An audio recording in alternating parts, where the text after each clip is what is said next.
Hi అండి, welcome to my channel. చాలా రోజుల తర్వాత ఒక ప్లేస్కి అయితే వెళ్తున్నాము. ఇది లాస్ట్ వీక్ అక్కడికి వెళ్ళొచ్చాము.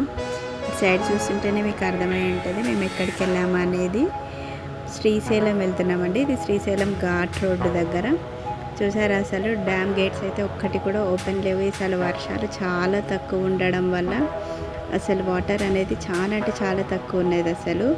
అసలు ఎప్పుడు ఈ టైంలో మినిమం ఒక 3 to 4 గేట్స్ అన్నా ఓపెన్ చేసి ఉండేవాళ్ళు. ఈసారి అక్కడ ఆ ఎన్విరాన్మెంట్ అస్సలు లేదు. మొత్తం ఇక్కడంతా ట్రాఫిక్ అంతా జామ్ అయిపోయి వెళ్ళడానికే ఇబ్బంది ఉండేది. ఈసారి శ్రీశైలం డ్యామ్లో వాటరే లేవు. సో నెక్స్ట్ ఇక్కడ వాతావరణం చూసారా, ఎంత క్లౌడీగా ఎంత బాగుంది. నాకు ఏమనిపిస్తుంది అంటే, ఇలాంటి వాతావరణం ఉన్నప్పుడు మనం ఎంత దూరం జర్నీ చేసినా అస్సలు అలసిపోయిన ఫీలింగ్ అనేదే రాదు. అదే సమ్మర్లో కానీ మనం జర్నీ చేసాం, కొంచెం దూరం ఎక్కడికన్నా వెళ్ళేసి వచ్చినా సరే అలసిపోయిన ఫీలింగ్ ఉంటుంది అక్కడ మనకి.